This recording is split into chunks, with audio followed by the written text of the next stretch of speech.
Okay, all right, that's one. Okay. All right, I'm gonna do a couple songs. Both of them are, within the last month or so, but both I've also done here. The first one I'm gonna do isn't named yet, but it's a story about geoducks, clams out in the Pacific Northwest. This is one. Oh my god, a worm! You're about to learn about them, okay? Alright, so this is, okay, I am hurrying, and that's what this looks like. Alright, okay.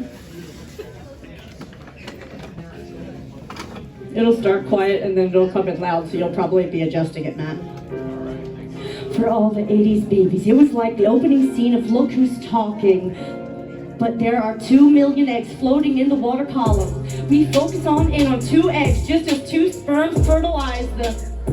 I'll tell you their story, though perhaps a circumcised version. We're in the coastal waters of the eastern North Pacific Ocean, in an area between Alaska and Baja, California. Now let's narrow down further to a channel called Puget Sound. Here's the place these 2 were found. We see the eggs have hatched. Sweet, now as planktonic larvae, they'll drift vulnerably for 6 weeks. Big enough at last, they're finally about to relax when they crawl along the soft bottom habitat until they come upon their spot, their soft, sandy, muddy tidal flat. Then they both settle on in, resting their heads into the seabed here will be where their whole lives are spent. Eventually they'll burrow into the sedimentary, but do have a range of shallow mud to depths of over 350 feet deep. Once home, they're permanently sedentary, hoping where they live will become their cemetery. They pray every day to remain planted, not uprooted like 1 in 50 are fated to. They stay vigilantly aware while trying not to live, riddled in fear and digging away for the first 3 they dig, 1 foot per year. They grow a lot, blossoming in this time and process here. Going from 0 to 1.5 pounds is a blast. Then at age 15, around 7 pounds, they usually max out like a human child. And our friends, the twins, only descended into intertidal depths of the seabed of sand. And they could grow to be over 3 feet, cause it's been seen. The neck meat, that is, their siphon, slurping water like a Dyson. A subtle shell about 8 inches around has concentric circles, which tell its age, as well as being striped, providing insight into past marine life. Sometimes more than just the tip, they're really sticking their neck out, looking like elephant trunks with a calcified beanie cap. Within that impressive mantle is a bivalve canal. Oh, kind of like, well, never mind. These sweet meats are not just the largest, but the deepest clams on the planet. Perhaps why recreational clammers want them like she's a tall tank of water. Right, fellas, you wankers out there just yanking them, hooting and hollering, can't wait to boast and sell or swallow them. Anyway, back to our friends, the burrowed twins. In their ombre bodies, one valve takes in phytoplankton and oxygen. In its big muscle is a dorsal ventral aperture, merely a slit needed for feeding. No biting or teething either, completely passive, yet historically not rewarded for this decency. These peaceful siblings know all too well about this reality.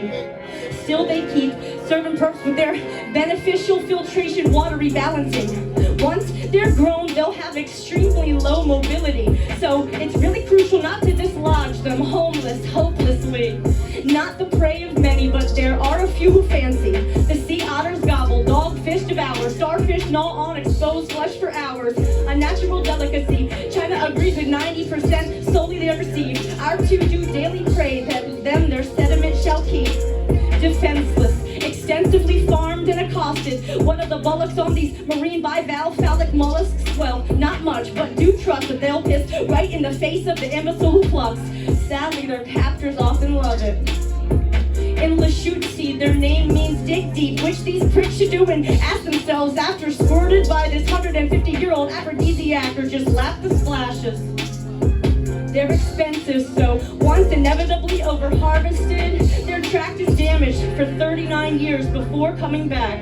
They can live to be 179 like one did who was counted, but the problem is the population is very slow to rebound. However, Wesley and Gloria are still burrowing safe and sound for now, but they've lost so many friends. The countless high-pressure hoses blew through town. It comes from above ground at low tide.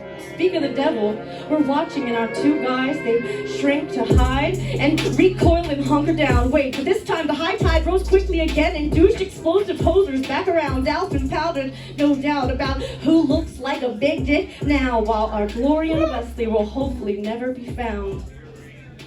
Yeah!